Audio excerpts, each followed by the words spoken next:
Selamat pagi, selamat sore, selamat malam teman-teman yang terkasih dalam Kristus semuanya. Shalom.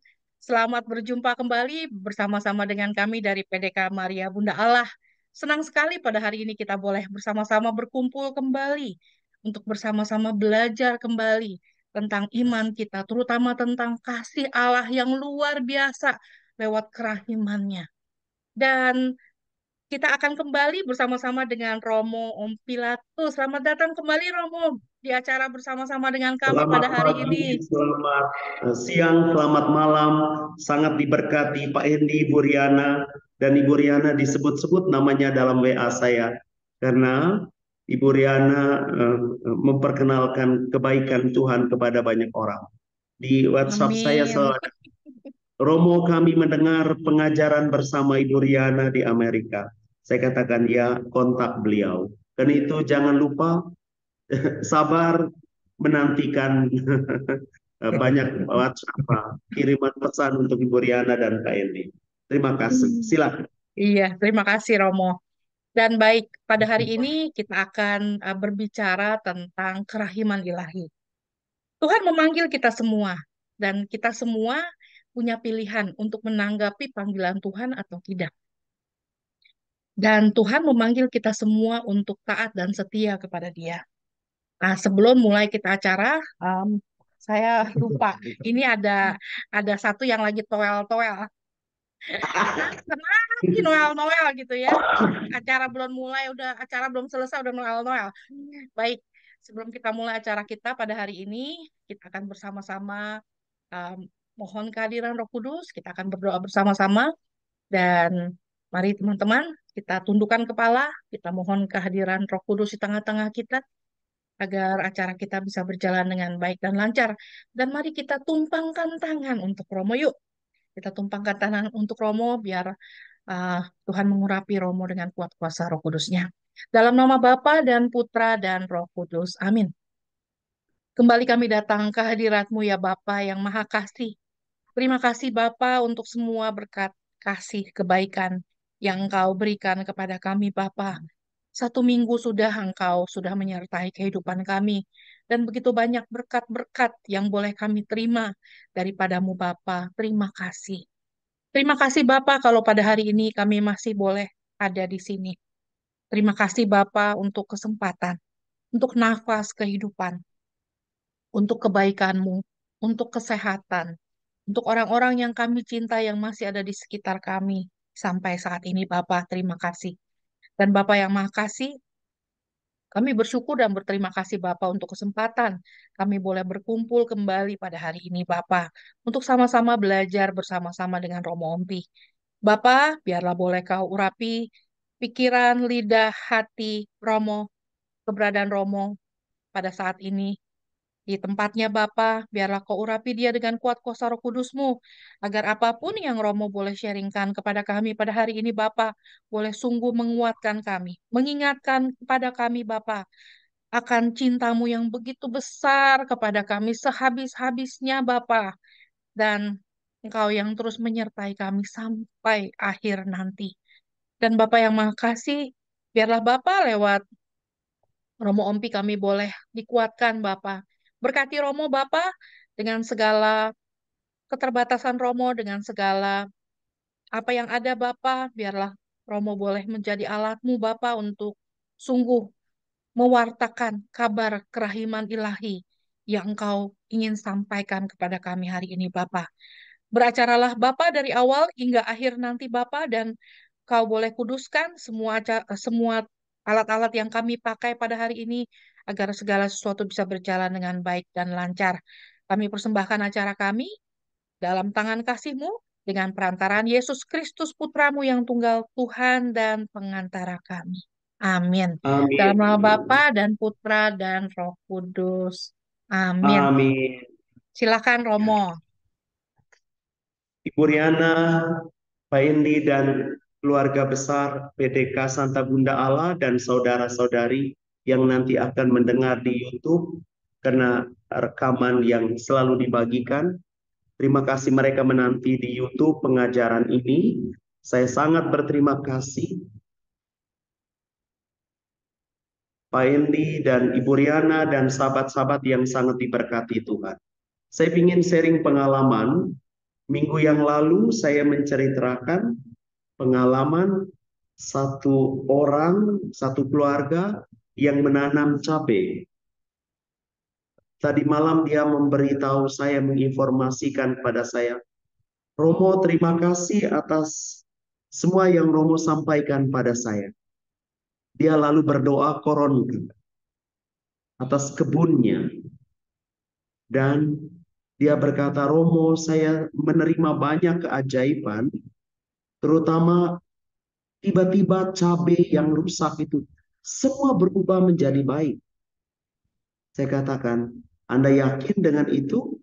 Lalu dia berkata, sangat yakin Romo, karena saya mengucapkan doa koronka atas kebun saya. Luar biasa. Kemarin katanya dia memanen berkilo-kilo, beratus kilo panenannya. Dan dia sangat bersuka cita atas semuanya itu. Saya lalu berpikir bahwa ini saya harus sharingkan tentang keajaiban yang Allah kerjakan. Bagaimana kehancuran itu diubah menjadi kebaikan. Seperti sharing tadi Ibu sebelum kita memulai acara ini.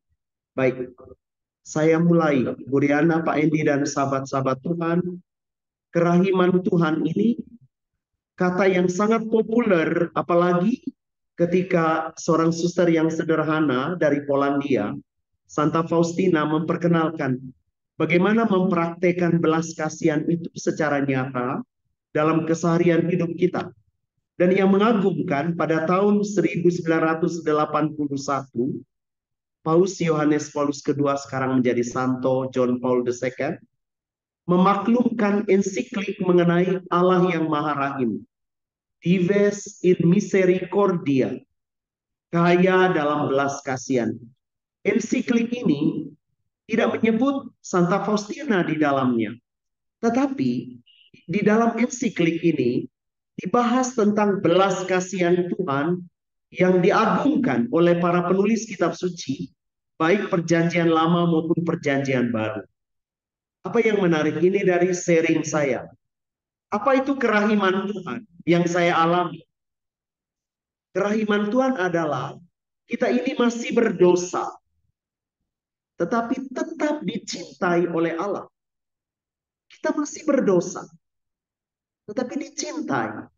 Ini sesuatu yang paradoksal. Jadi berdosa tetapi dicintai. Kerahiman itu adalah sifat Allah yang utama. Kata Yesus kepada Santa Faustina. Bagaimana kerahiman Allah mengubah jiwa? Saya mau sedikit membahas apa yang ditulis dalam Alkitab. Kisah jiwa yang terluka oleh dosa, kita tahu dari Petrus. Petrus itu 3 kali menyangkal Yesus, melukai Yesus, dan membuat Yesus menderita. Lukas bab 22 ayat 54 dan 62. Mari kita perhatikan ayat 61. Menarik sekali. Sesudah Petrus menyangkal Yesus 3 kali, ayat 16 menyebut ini. Lalu berpalinglah Tuhan memandang Petrus.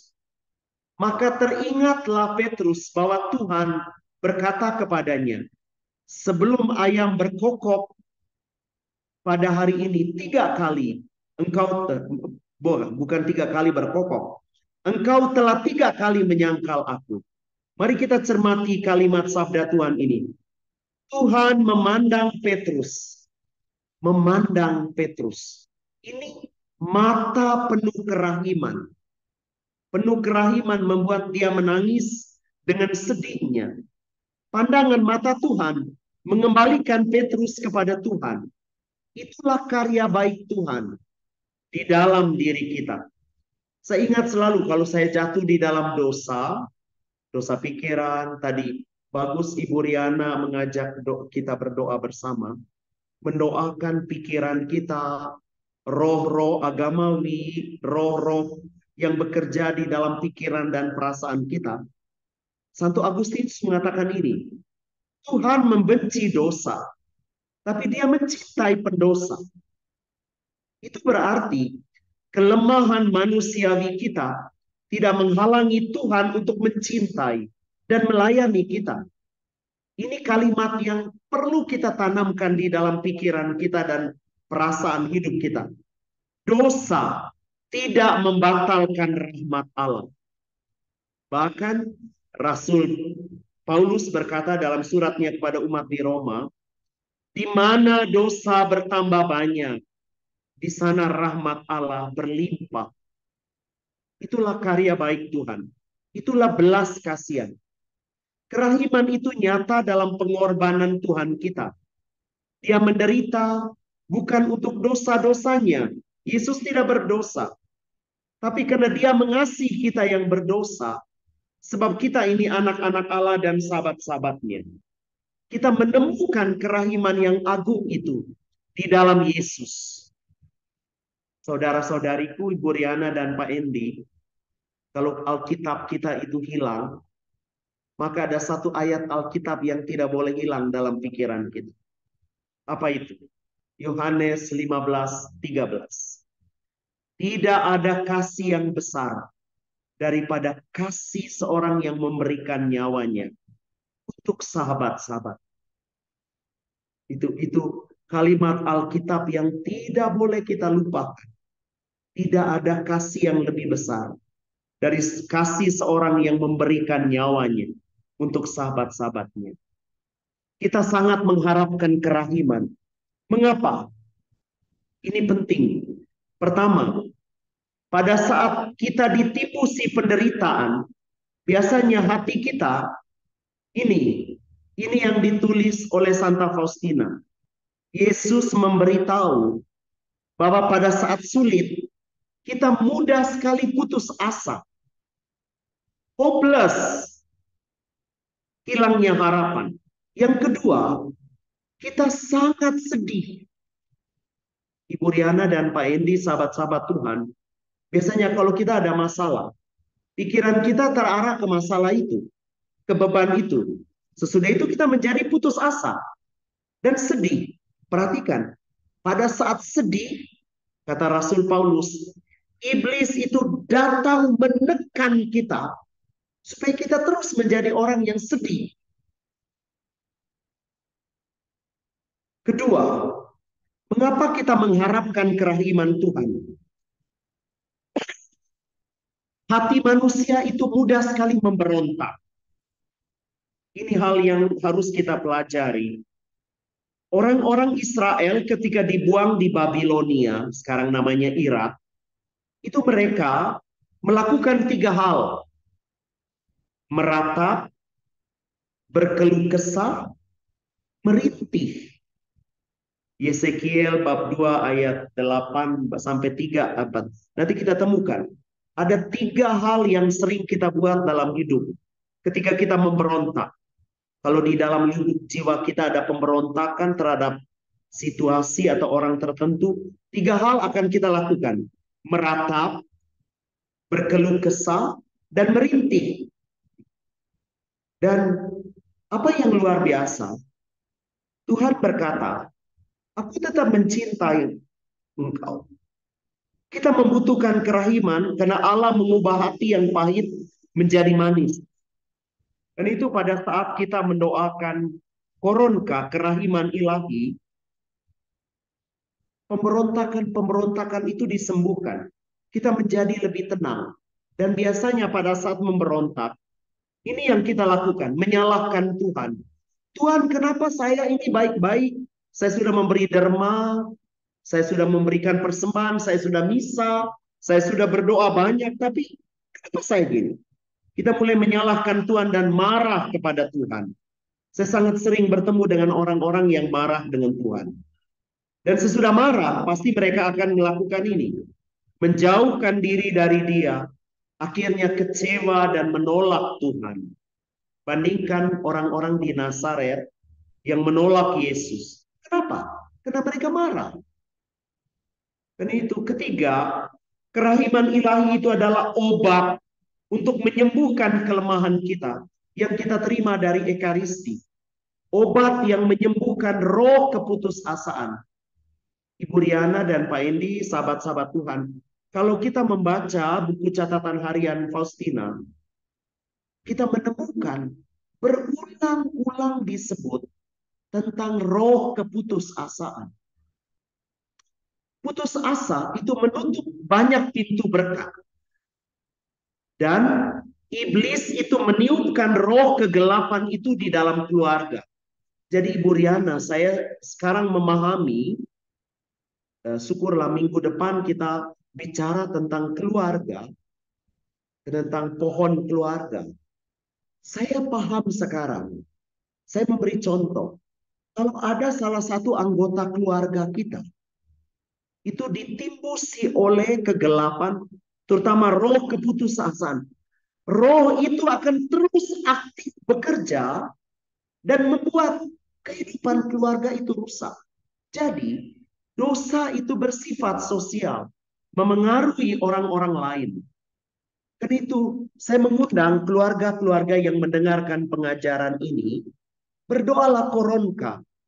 Kalau di dalam keluargamu ada yang sering berkeluh kesah, seringkali cerita terus mengeluh sakitnya, mengeluh tentang penderitaannya, berkeluh kesah tentang masalah-masalah keuangan. Mari kita berdoa untuk dia. Ada roh buruk yang bekerja di dalam dirinya. Dan itu, maka kita mendengar ketika Bunda Maria di Fatima menampakkan diri, Bunda Maria mengajarkan doa yang lazim kita doakan sesudah Rosario.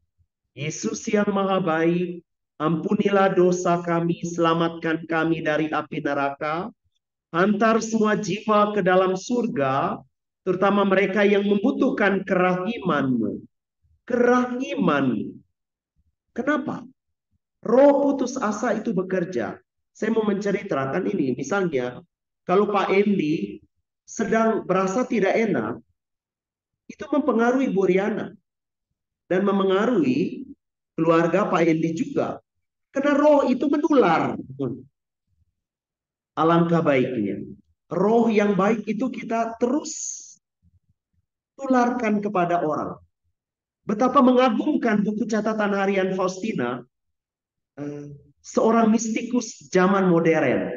Ini suster yang sederhana, tapi menulis sesuatu yang sangat mengagumkan tentang cinta Tuhan. Kalau kita membaca buku catatan harian itu, terutama 949, 950 tentang pujian kepada kerahiman Allah, kerahiman ilahi yang berdiam dalam hati Yesus, khususnya bagi para pendosa, kerahiman ilahi satu-satunya harapan bagi jiwa-jiwa yang putus asa, kerahiman ilahi istirahat bagi hati di tengah ketakutan, kerahiman ilahi mengilhamkan harapan ketika tanpa pengharapan. Ini pengalaman saya. Karena di gereja saya cerita dengan Romo yang datang dari Perancis. Dia studi di Perancis, Romo keuskupan kami. Dia bercerita tentang pengalaman, tentang orang-orang yang dia doakan di Perancis. Dia bilang, Romo Ompi, saya percaya roh buruk itu bekerja. Tetapi kita sebagai imam berdiri tetap berdoa memohon kerahiman untuk mereka semua. Karena roh itu akan bekerja secara baik di dalam hati kita dan itu akan memengaruhi orang-orang lain. Dan sesuatu yang mengagumkan, tahun depan Paus Fransiskus menetapkan sebagai tahun 2025, kita tahu akan dibuka itu Holy Door, tahun pengharapan dengan tema peziarah pengharapan. Saya berpikir pengalaman akan kerahiman Tuhan itu memberikan kita pengharapan. Pak Indi, Bu Riana, dan saudara-saudariku, betapa pentingnya berdoa koronka. Saya melihat ada pengaruh yang luar biasa. Biasanya di gereja saya, waktu saya melayani, saya selalu mengajak umat untuk berdoa koronka. Selalu mereka bertanya, Romo, haruskah kami berdoa pada jam 3? Doa Koronka tidak jam 3 dan jam 3, jam pukul 15. Doa kapan saja selain jam pukul 15. Ini sangat membantu kita untuk menerima berkat kerahiman dan pengalaman yang luar biasa. Terakhir, saya mau menceritakan ini. Kemarin, saya bertemu dengan orang tua yang membawa anaknya kepada saya. Mereka mengikuti 3 hari doa menjelang Hari Raya Maria Assumpta, Maria diangkat ke surga. Mereka menceritakan ketika kena anak mereka mengalami gangguan di otak. Dan apa yang luar biasa. Karena mereka disarankan untuk CT scan, anak itu karena masih bayi. Tapi mereka sangat ragu-ragu. Apa yang luar biasa. Sebelum mereka ke dokter, mereka berdoa supaya dokter itu mengucapkan kata-kata yang menguatkan mereka. Dan mereka menceritakan kemarin, Romo Ompi, kami percaya akan kuasa doa dari doa kerahiman ilahi. Saya katakan, apa itu? Dokter tiba-tiba berkata, doa kamu akan memengaruhi anak ini. Karena itu, tak perlu ke tempat untuk CT scan, tapi mari berdoa, percaya, perubahan akan Tuhan kerjakan dalam diri anakmu. Karena mereka melihat perubahan yang ajaib itu ketika mereka lebih sering berdoa. Sebelumnya mereka ribut terus, berkelahi dan berontak dan segalanya. Ketika suami istri itu mulai berdoa, mereka melihat keajaiban. Lalu saya berpikir, saya akan meneruskan pengalaman ini untuk semua orang supaya mengalami cinta Tuhan.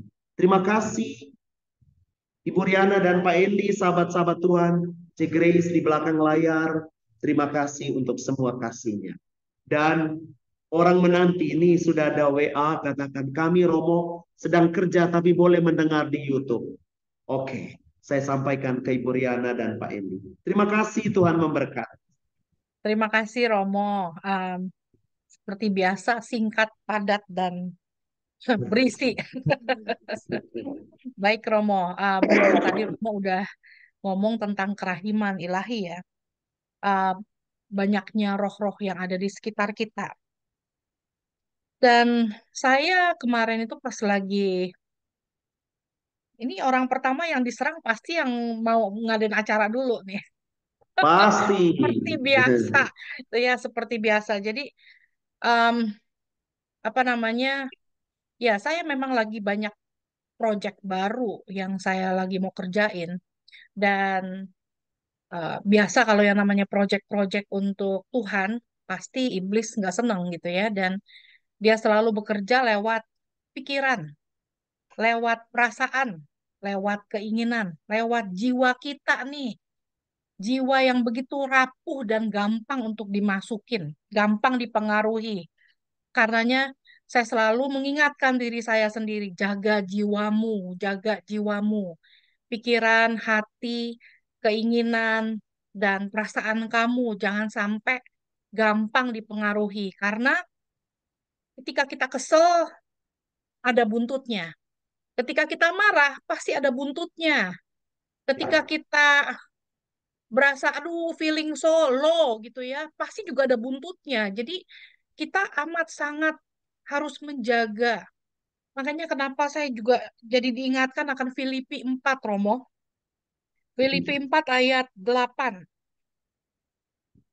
Jadi akhirnya saudara-saudara, semua yang benar, semua yang mulia, semua yang adil, semua yang suci, semua yang manis, semua yang sedap didengar, semua yang disebut kebajikan dan patut dipuji. Pikirkanlah semuanya itu.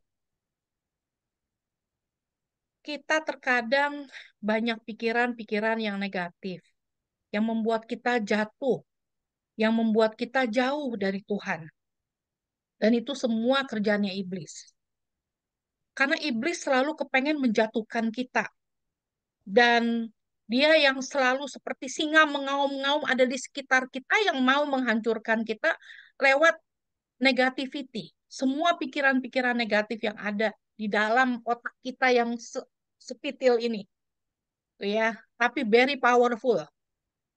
Jadi kalau kita nggak melekat kepada Tuhan, yang ada iblis akan begitu mudah menguasai kita.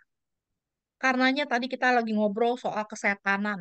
Jangan sampai kita dikuasai setan, sampai kita lupa diri, sampai kita lupa diri dan berbuat sesuatu yang akhirnya kita sesali seumur hidup. Ya, kejadian nih Romo nih baru kejadian nih kemarin itu kan rame-rame di sini tuh ada pembunuhan di Philadelphia yang suaminya Oh, ya, kesetanan sampai membunuh luasan. istrinya di depan teman-temannya. Coba bayangin. Oke, kalau bukan karena dikuasai setan, ya sampai begitu gilanya, nggak mungkin kalau sampai dia nggak punya hati nurani sampai berbuat seperti itu. Benar. Pasti ada kekuatan dalam pikiran yang memerintahkan dia. Pasti ada kekuatan itu karena begini, Ibu Riana, tadi Ibu Riana omong tentang Filipi 4:8. Tadi Ibu Riana berkata ada satu titik kecil yang meskipun dia kecil tapi powerful. Itulah pikiran. Pikiran itu kuat berhubungan dengan jiwa kita. Karena itu, apa yang harus dijaga? Tadi dikatakan Ibu Riana banyak proyek yang sedang Tuhan tawarkan. Tetapi pikiran kita kalau dia tidak terbuka untuk hal-hal yang baik, maka tadi Paulus menyebut dalam Filipi 4:8, segala yang baik, segala yang manis, segala itu ada dari pekerjaan Tuhan. Dan itu, mari kita rawat jiwa kita, pikiran kita itu. Jiwa itu masuk di dalamnya itu pikiran.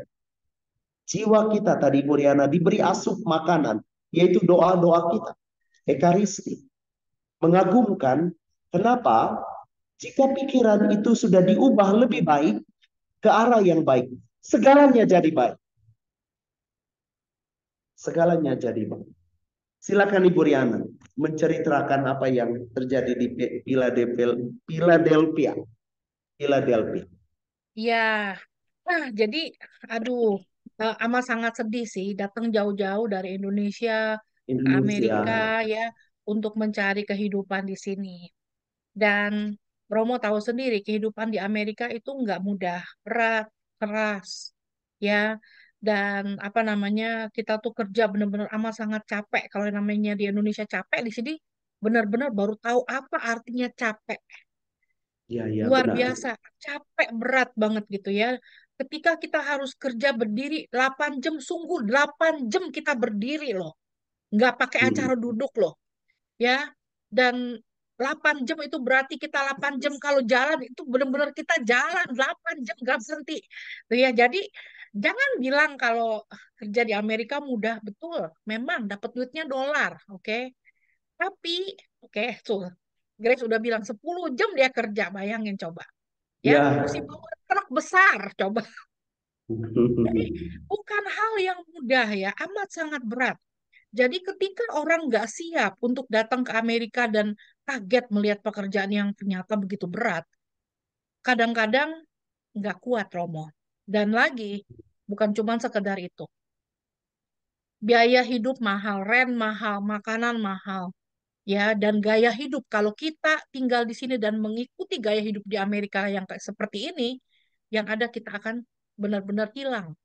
Lama-lama kita akan menjauh dari Tuhan. Karena kenapa? Sekularisme yang begitu kuat di negara ini. Benar. Jadi banyak orang yang datang ke sini dan mereka lupa. Mereka lupa kalau kita nggak akan ada di sini kalau kita nggak punya Tuhan. Dan kalau kita Mhm. mengandalkan kekuatan kita sendiri, berjuang di sini sendiri dengan kekuatan kita, kita nggak akan kuat. Dari situ kita butuh rahmat Tuhan, kerahiman Tuhan. Sehingga kita mampu untuk bertahan, mampu untuk bergerak, dan mampu untuk, kita bilangnya istilahnya thrive, untuk berkembang. Kalau kita melekat sungguh kepada firman Tuhan, dan kita sungguh melekat kepada Tuhan. Terus berdoa mohon rahmat kerahimannya setiap hari. Mhm. Tanpa itu kita nggak akan kuat. Mhm. Tanpa itu Baik, kita nggak akan bisa. benar. Ibu Riana tadi menyampaikan betapa mudahnya kita, saya katakan, gampang dipengaruhi. Kata ini luar biasa. Kenapa kita mudah dipengaruhi? Jawabannya, karena roh-roh teritorial ada di sekitar kita. Sekularisme, materialisme, ateisme, itu roh-roh yang sedang bekerja di seputar kita dan mempengaruhi kita. Tetapi, tadi Bu Riana berkata, belajar untuk terus melekat kepada Tuhan.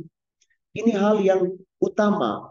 Saya punya pengalaman, jadi tidak hanya di Amerika, tetapi juga kejahatan-kejahatan itu ada di mana-mana.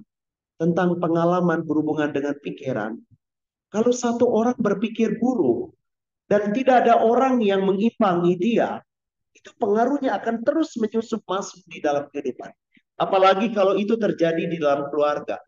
Saya paham sekarang, ya nanti minggu depan kita bicara tentang kehidupan keluarga, pon keluarga.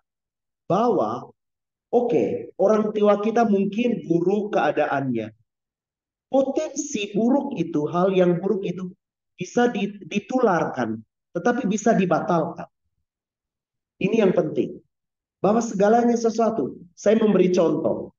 Ayah ibu saya semua itu meninggal karena tua, juga kena jantungan, kena jantung. Saya mulai melihat, saya berdoa untuk darah keluarga saya, dan saya pelan-pelan mengatakan, hati-hati, orang tua kita ini memiliki bawaan gagal jantung. Lalu mari kita belajar untuk melihat ini.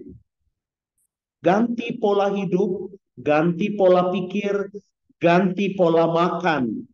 Kita belajar. Di situ kita. Makanya, di antara keluarga, saya lah yang paling banyak nggak sakit. Tidak sakit. Saya bersyukur sekali akan hal itu. Kenapa? Mulai dari mengendalikan pikiran kita. Karena kita gampang dipengaruhi. Terima kasih. Ibu Riana, Pak Endi, silakan. Baik, Romo. Mengagumkan. Ya, betul. Karena terus terang mengendalikan pikiran itu tidak mudah, Romo. Karena bukannya kenapa ya, setiap hari pasti kita dibebani dengan berbagai macam permasalahan, berbagai macam pikiran. Sebetulnya tentang kebiasaan juga mau. Memang memang gampang diserang, tapi juga eh, dari kebiasaan kita sih. Kalau kita hal-hal itu bisa melewati yang kecil-kecil. Kadang-kadang yang kecil itu yang kita yang nggak pikir besar gitu ya. Sedikit ngomong ngawur aja itu udah sedikit gitu, udah mulai masuk ya. Itu yang nggak berasa. Jadi jadi jadi kalau kita udah menyadari itu, kita udah langsung stop. Kayak kita istilahnya contoh kayak makan juga.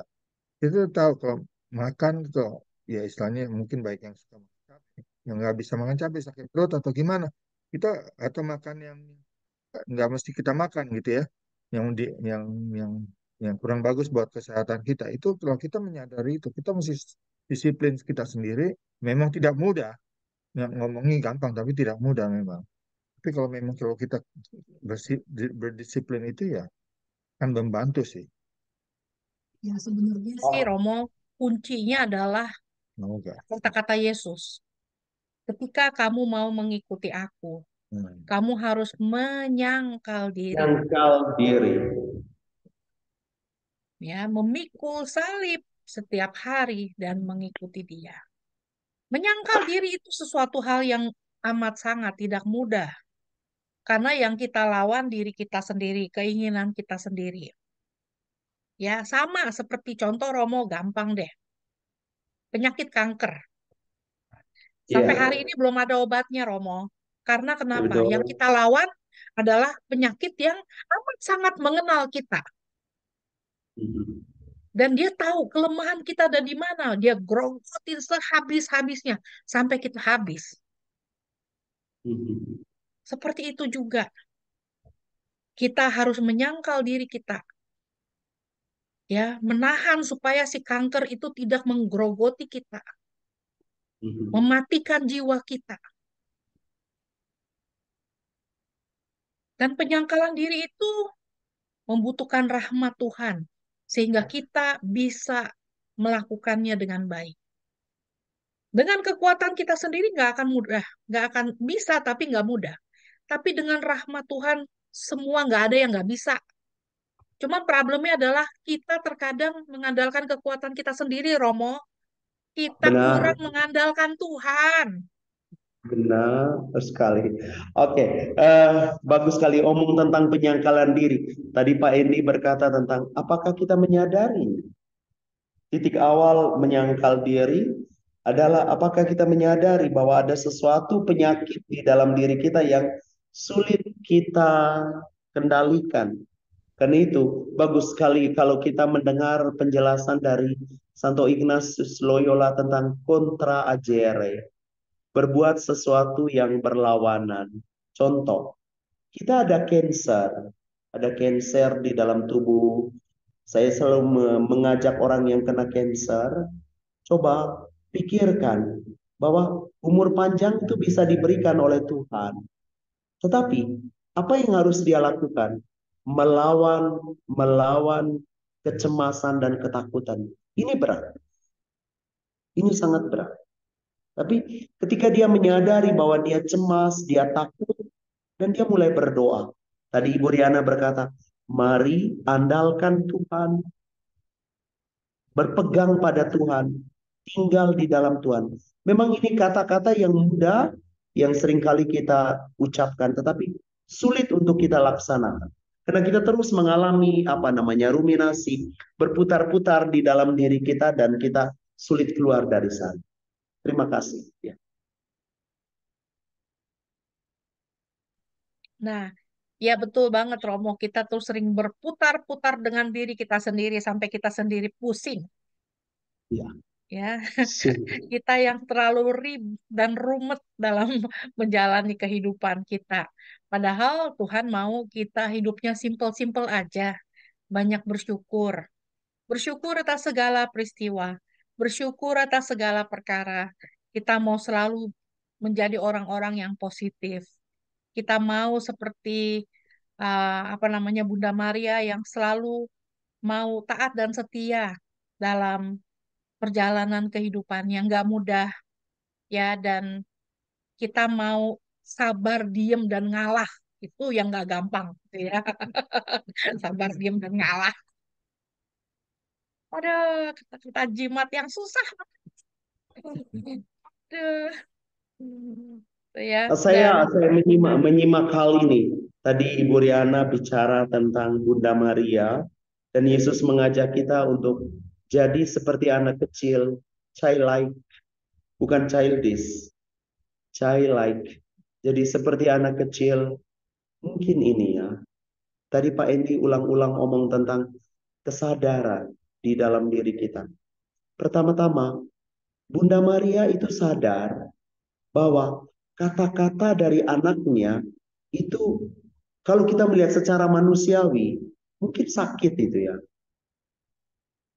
Buat apa engkau daripada kau butuh apa dari ibu? Seolah-olah mau menolak.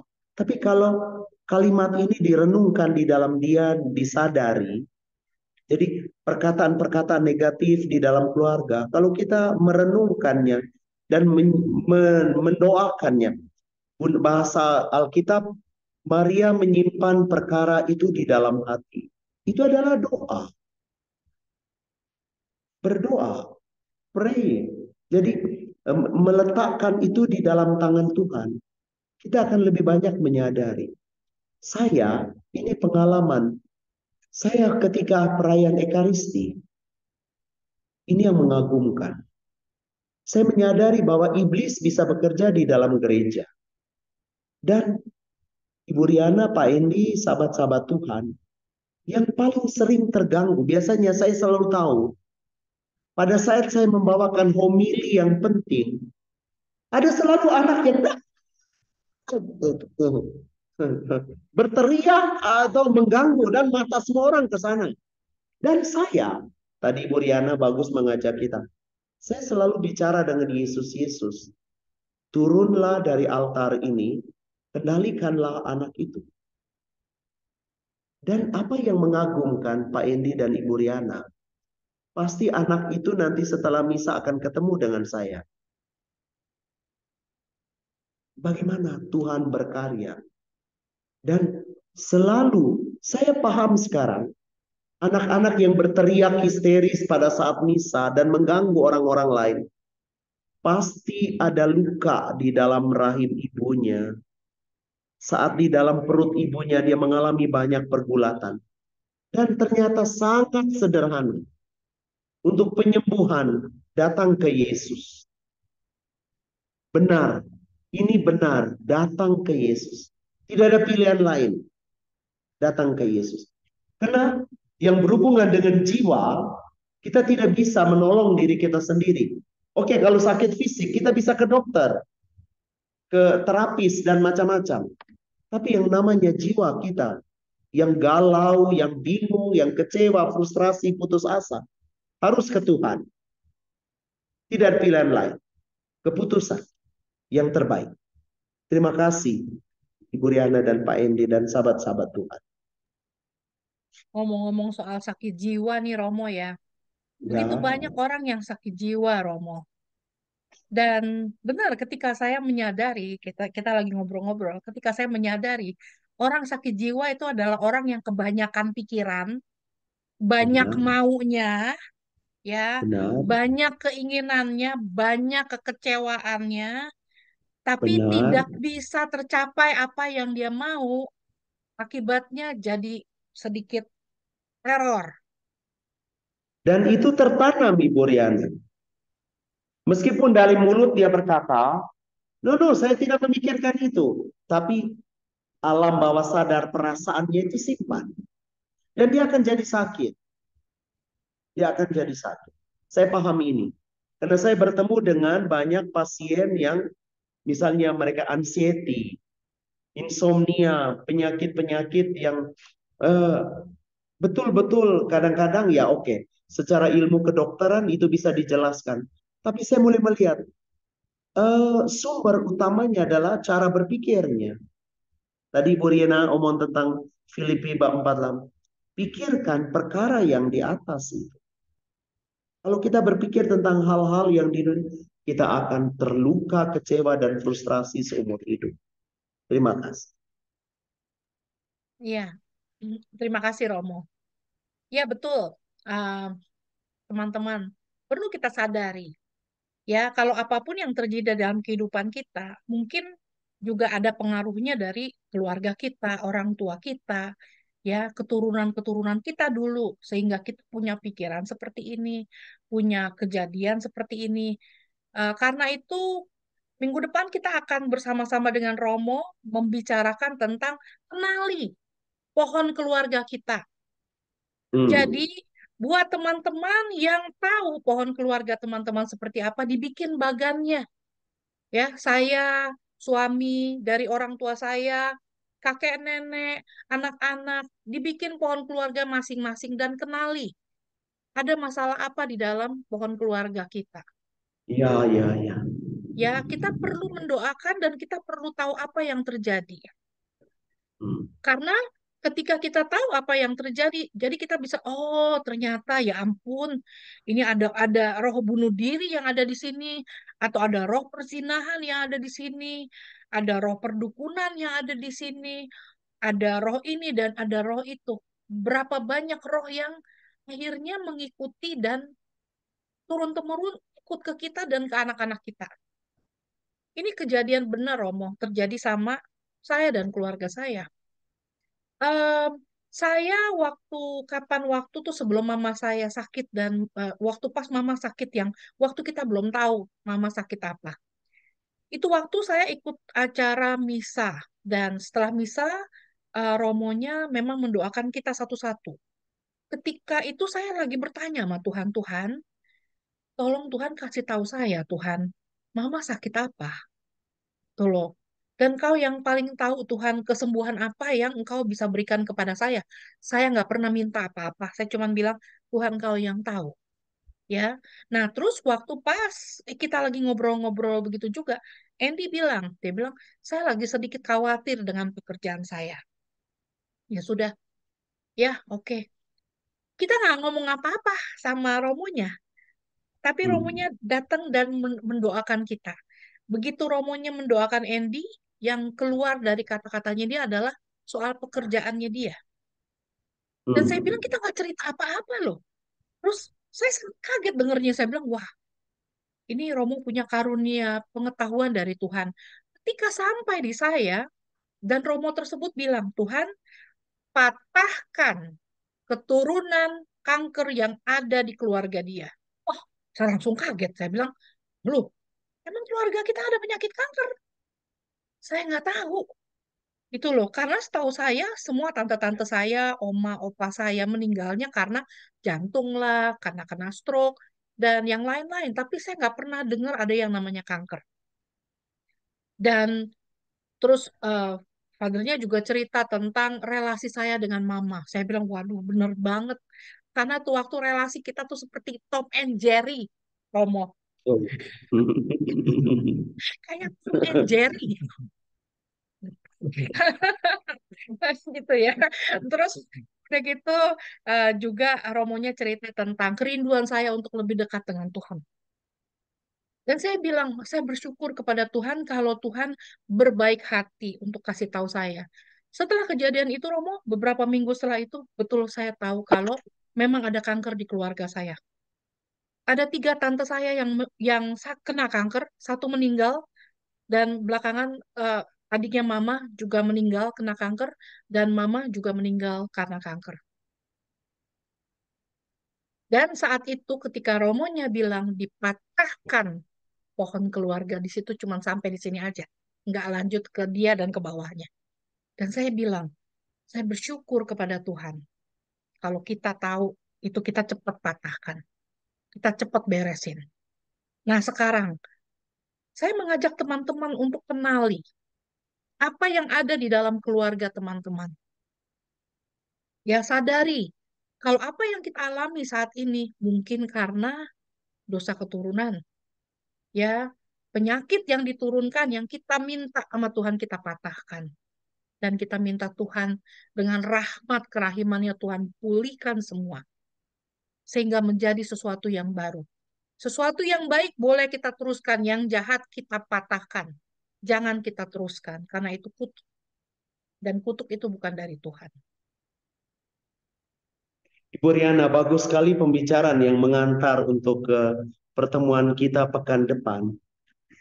Tadi Ibu Riana mengulang-ulang repetisi cerita tentang penyakit. Kabar baiknya di dalam gereja kita itu repetisi, itu mazmur refrain yang direpetisi itu hal-hal baik yang tentang kebaikan Tuhan. Saya mulai paham mengapa ada masalah repetisi, kesulitan keuangan, penyakit keturunan. Jawabannya, karena ulangan-ulangan yang selalu kita cerita. Jadi potensi ada di dalam keluarga kita. Misalnya masalah keuangan dan peristiwa-peristiwa yang buruk itu terjadi. Bisa terjadi ulangan. Saya memberi contoh.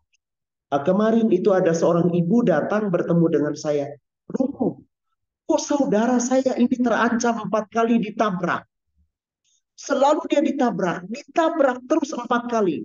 Romo ada apa? Saya bilang bisa jadi ada kutuk di dalam darah keluarga. Karena itu coba mengandalkan, coba berdoa. Lalu dia katakan, Romo, mungkin ini yang terbaik adalah merayakan misa untuk dia. Saya katakan, itu juga terbaik. Tapi kamu mulai mendoakan. Tadi Ibu Riana menjadi, kenali. Apa kira-kira? Boleh jadi ada kutuk. Saya juga melihat begitu banyak orang yang dulu, maaf Ibu, kaya raya luar biasa. Tiba-tiba merosot gitu.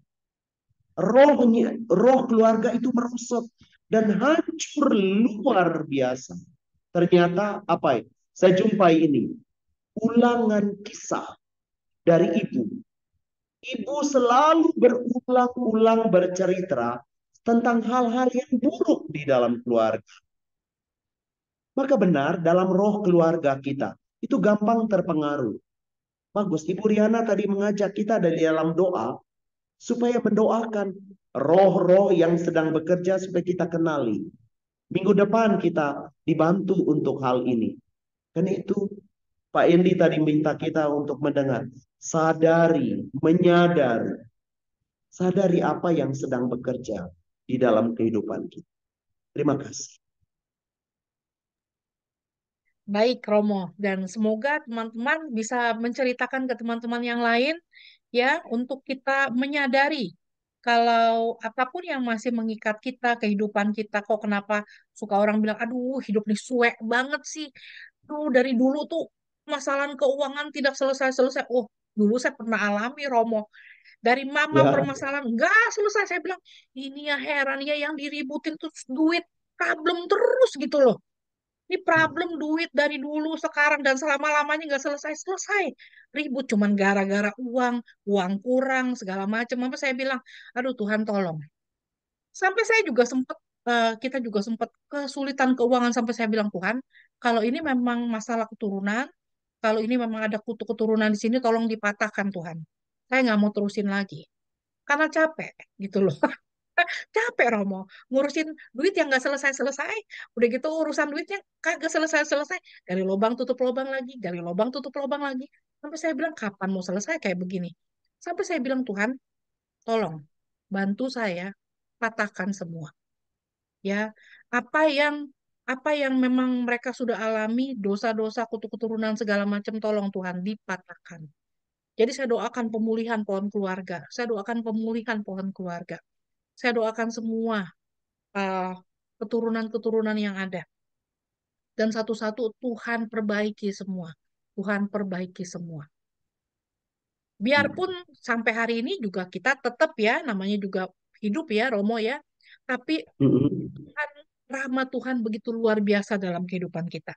Jauh melebihi permasalahan yang kita bisa tanggung, yang kita apa namanya, yang kita alamin.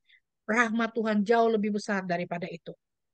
Dan untuk teman-teman yang punya permasalahan keuangan yang kelibet-libet, yang gali lubang tutup lubang terus setiap hari, setiap kali kayak begitu terus nggak selesai-selesai urusan, perlu kita kenali apa yang sebenarnya terjadi. Dan kita ya, mohon rahmat Tuhan. Ya, Tuhan mampu untuk pulihkan semua. Terkadang, kadang-kadang tuh kita suka maunya, maunya kita si Romo. Ya, kita mau dapat kerjaan, tapi maunya kerjaan yang kita mau. Gitu ya, padahal masih begitu banyak kerjaan lain yang mungkin ada di depan kita yang Tuhan sudah sediakan buat kita. Tapi problemnya adalah kita cuma maunya kerjain apa yang kita mau doang. benar. Dan kita tidak membuka option yang ada. Padahal saat itu tuh kita seperti karet. Tuhan lagi membesarkan karet kita. Supaya jangan cuma 1 senti. Jadi karetnya lebih panjang. Jadi kita punya kelenturan, punya sesuatu yang lebih besar. Istilahnya grit di sini. Ya, punya ketangguhan dalam menghadapi permasalahan dalam hidup. Ketika kita istilahnya kalau Bapak spiritual, almarhum Bapak spiritual saya bilangnya dicemplungin kemana aja hidup gitu. Diceburkan Dimasukin mana kemanapun. aja jadi gitu ya. Bertumbuh di mana? Ditanam. Ya. Betul, betul, betul, betul. Betul Jadi sekali, bukan Ibu cuma Romi. suka-suka kita aja. Nah, terus Romo ini ada satu pertanyaan tentang doa kerahiman. Nah, terus Romo, kalau misalnya Romo bilang jam doa kerahiman bukan jam 3. Terus jam 3 kita ngapain dong Romo? Terus kapan Eh, waktunya kita doa kerahiman? Romo tadi bilang doa anytime kan? Ya, doa jam kerahiman itu pada pukul 15 itu Yesus minta kita melalui Santa Faustina sedapatnya kita pergi ke kapel atau menghadap ke tabernakel. Tapi kalau tidak bisa, mari kita hening dan mensyukuri segala yang Tuhan sudah korbankan untuk kita di atas salib. Doa koronka lewat dari itu, jangan pukul 15. Doa koronka anytime, tapi tidak pada pukul 15. Pada saat seperti ini kita diundang untuk hening. Hening. Saya seringkali melakukannya hening. Saya pergi ke tabernakel di depan sakramen Maha Kudus. Dan saya tahu Pernah satu waktu, ini pengalaman dengan jam kerahiman. Saya sangat membutuhkan keuangan untuk menolong anak saya yang romo, anak saya yang romo, anak saya yang dipercayakan untuk saya urus. Dia mengalami kesulitan keuangan luar biasa. Dia membutuhkan banyak uang dan untuk keperluan-keperluan yang sangat dia butuhkan berhubungan dengan pakaian misa dan segala sesuatu. Dan saya pergi ke tabernakel pada jam pukul 15, memang saya seringkali adorasi. Dan ini yang luar biasa. Saya tidak mengucapkan apapun. Dan saya merasa Yesus memandang saya seperti dia memandang Petrus 2000 tahun yang lalu di rumah Kayafas, Hanas dan Kayafas di Yerusalem. Yesus memandang saya dan saya mendapat ini damai dan ketenangan. Saya tidak tahu bagaimana saya mendapatkan uang itu, tapi tiba-tiba saya mendapat kiriman uang dari Surabaya yang tidak saya minta. Ini keajaiban. Saya percaya ini pekerjaan Tuhan. Jadi mungkin pada pukul 15 kita semua ini hening. Hening dan memandang Tuhan yang memandang Petrus 2000 tahun yang lalu. Dia memandang kita dengan cara yang sama. Kita masih berdosa, tapi kita dicinta. Dan ini, pada jam kerahiman itu mungkin kita diundang untuk ini. Meskipun kita sulit berdoa, tidak merasa mau berdoa, heninglah. Saat yang paling penting. Tuhan bilang ketika dentuman jam pukul 15 itu, heninglah, berserahlah kepadaku. Engkau akan mendapat banyak sekali karunia dari persembahan dirimu di hadapan Allah. Karena saya percaya ini Ibu Riana dan Pak Endi, sahabat-sahabat Tuhan, Tuhan menarik kita. Kalau kita mendengar privasi hati kudus Yesus, itu dia menarik kita ke dalam sukacita. Dunia ini tidak banyak sukacita. Dia tarik kita ke dalam sukacita. Hanya kita tidak melihat itu. Tapi energi ini akan keluar dari kehidupan kita. Saya sangat sering bertemu dengan orang mengalami gangguan kejiwaan. Saya heran. Kalau saya bertemu dengan mereka, mereka tidak akan menampar saya. Mereka tidak akan meninju saya. Tapi justru mereka mengatakan, Romo apa kabar? Saya berpikir, ini kena tarikan dari jam kerahiman Tuhan. Karena saya selalu menyediakan waktu untuk Tuhan pada pukul 15. Saya selalu pergi kepada dia dan saya menyadari, oh pukul 15, saya harus ke Tuhan. Ibu Riana bagus sekali ini. Ada Santa Angela Merici mengajarkan para pengikutnya untuk mengatakan ini. Langkah Anda yang pertama senantiasa kembali ke Yesus Kristus. Karena dialah tumpuan harapan yang mengasihi kita dengan cinta yang abadi. Demikian. Luar biasa, Romo. Udah apa lagi Ya. yang mau ditambahin? Saya sedikit tambahin tentang doa adorasi. Apalagi kalau jam 3. Itu doa adorasi Mantap. doa di depan adorasi itu seperti saya ngobrol sama Romo face to face berduaan aja, atau saya ngobrol sama Riana. Itu amin, semua doa luar biasa ya. Tapi doa di depan adorasi apalagi jam 3 itu cihuy gitu istilahnya. Yahud gitu loh. Mantap itu. Gitu loh. Itu soalnya saya dulu sering adorasi, belakangan ini susah karena keadaan atau gimana mungkin ya eskis aja, tapi itu doa adorasi itu sangat luar biasa. Apalagi saya percaya jam 3 itu sacred hours itu penting, aduh itu luar biasa. perubahannya, karena kita demi Tuhan Padahal langsung. Pak Endi baru saja Katolik ya. Iya, udah Luar lama biasa. juga, udah ada berapa tahun? 17 tahun. Ya, hampir 17 tahun, Romo. Iya. Sweet 17. Iya, sweet 17, Romo. Sweet. Bukannya sweet terus. Ya, Banyak sweet. soalnya buat saya doa itu suatu kebiasaan yang saya lakukan, yang dipupuk sejak dulu sejak saya agama Buddha. Jadi saya selalu percaya dengan doa. Saya selalu suka berdoa, gitu loh. Ah, Gara-garanya sih kehening, dulunya juga kehening. mau doa adorasi, tapi akhirnya sekarang eh, ya belakangan itu. Saya yang ngajarin. Hmm, Akhirnya dia kepincut. iya, Nah, iya, gitu oh. loh. Soalnya Ibu saya, Riana, ini pertanyaan dari saya membaca ini. Ya, Katanya retret pohon keluarga antar generasi itu dilarang. Sebetulnya begini, teologinya gini. Tadi dosa-dosa yang dibuat oleh kakek nenek leluhur kita itu tidak diwariskan, karena itu dibersihkan oleh sakramen permandian. Ketika kita dibaptis, semua itu dibersihkan. Yang mau dibicarakan di dalam kehidupan pohon keluarga kita adalah potensi untuk menurunkan. Biasanya potensi yang diturunkan itu melalui kelemahan. Tadi saya menemukan begini, repetisi pembicaraan dalam keluarga. Kita kalau bertengkar, yang diulang adalah hal-hal yang berdosa itu. Maka ulangan-ulangan yang kita ceritakan itu memeterai seperti tertempel kehidupan kita.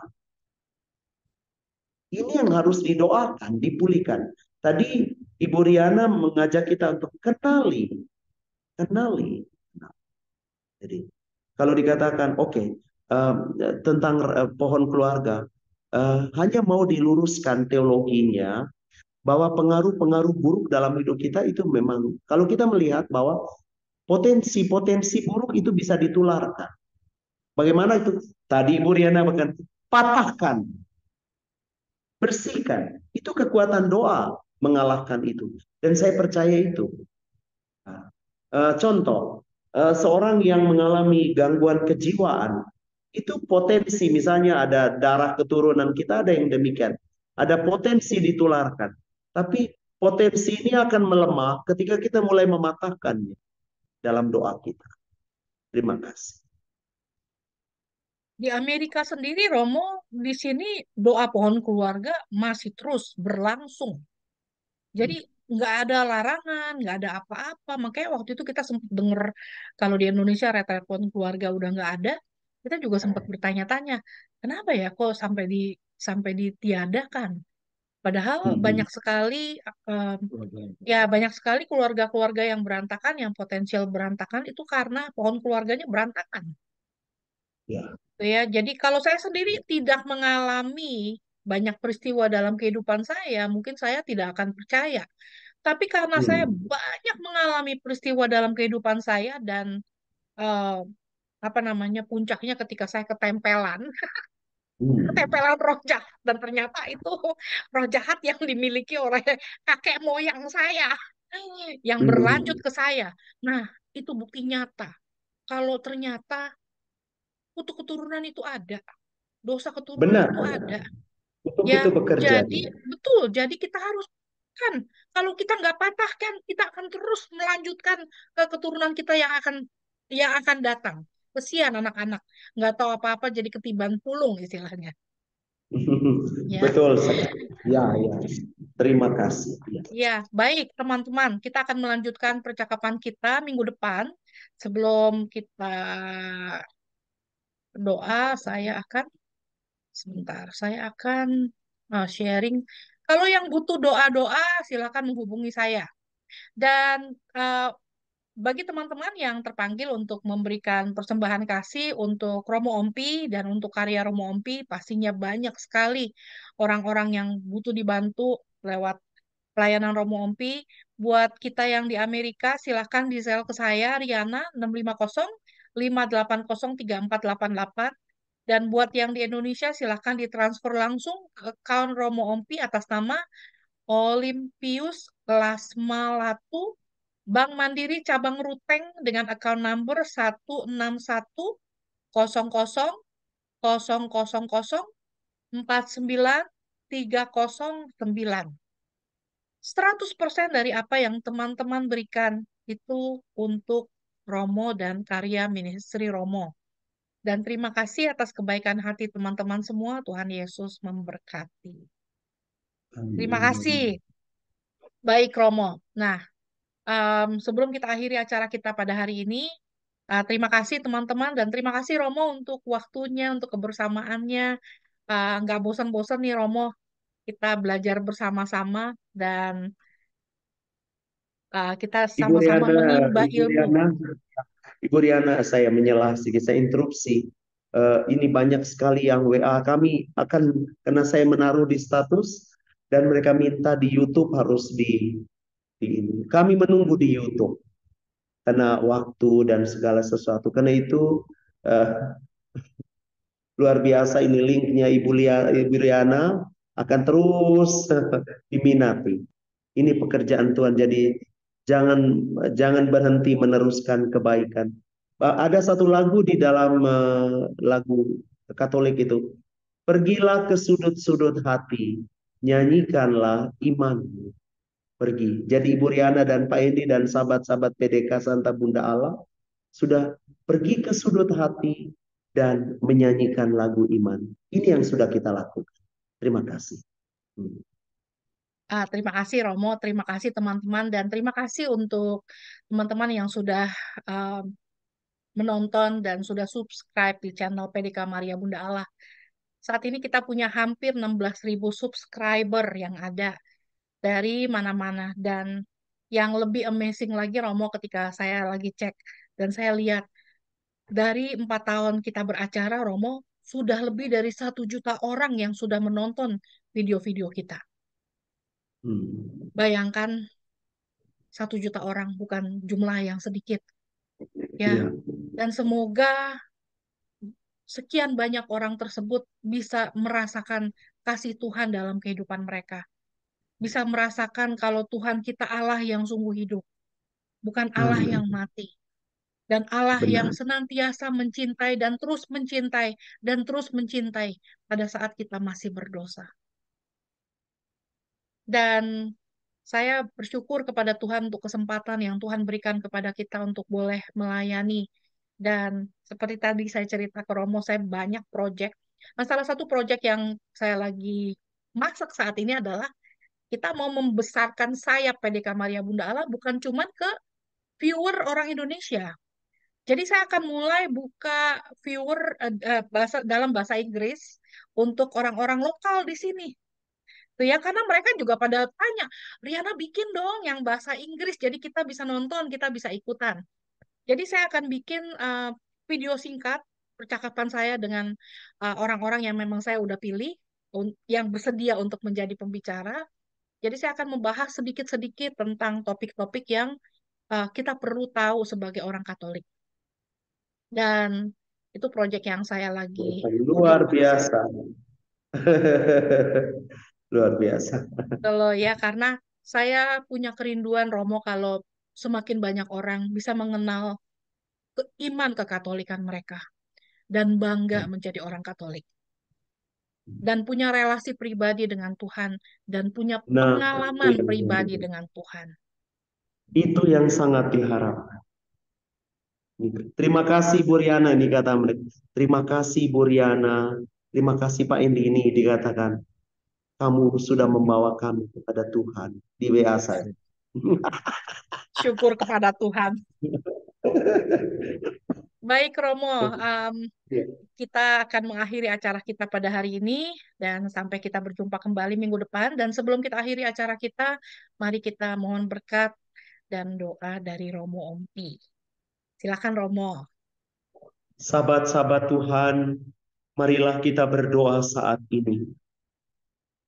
Dalam nama Bapa dan Putra dan Roh Kudus. Amin. Bapa Surgawi, kami semua ini masih berdosa. Engkau mengenal keadaan kami. Engkau tahu dosa yang tersembunyi. Dosa yang bisa dilihat oleh mata-Mu yang kudus. Saat ini pandanglah kami dengan mata belas kasihan-Mu. Mata kasih Yesus Putra-Mu yang memandang Petrus yang masih berdosa. Tetapi mengalami cinta. Saat ini alirkan cinta itu atas Ibu Riana, Pak Endi, dan sahabat-sahabatku ini. Mereka yang mendengarkan pengajaran ini. Atau mereka yang mendengarkan pengajaran lewat saluran siaran tunda. Engkau hadir memberkati. Taruhlah tangan-Mu yang kudus. Berkatilah putra-putrimu ini. Teristimewa kerahiman dan cinta-Mu. Agar mereka mengalaminya. Terutama ketika mereka dirundung masalah. Ketika mereka dililiti oleh persoalan-persoalan keuangan. Persoalan yang rumit di dalam keluarga. Persoalan-persoalan yang sulit jalan keluarnya. Kau hadir memberkati. Maka saat ini oleh kekuatan penumpangan tangan, biarlah Roh-Mu bekerja, kekuatan kasih ilahi-Mu mengalir. Penumpangan tangan-Mu menjadi tanda berkat itu dicurahkan bagi sahabat-sahabat-Mu ini. Dalam nama Bapa dan Putra dan Roh Kudus. Amin. Amin. Baik, terima kasih banyak Romo untuk doanya, untuk berkatnya buat kita semua. Dan terima kasih teman-teman untuk kehadirannya, untuk kebersamaannya bersama pada hari ini. Sampai kita berjumpa kembali minggu depan pada waktu dan jam yang sama. Oke, terima kasih Romo, terima kasih teman-teman. Sampai ketemu minggu depan. God Terima kasih bless. Romo. Terima Tuhan kasih. Terima berkati. kasih Romo Terima dan kasih Diana. Rama. Tuhan Ya, berkati. Tuhan berkati ya. Terima kasih Bu Ya, Riana, Pak have a Edi, blessed Romo Ompi week. tetap sehat. Oke.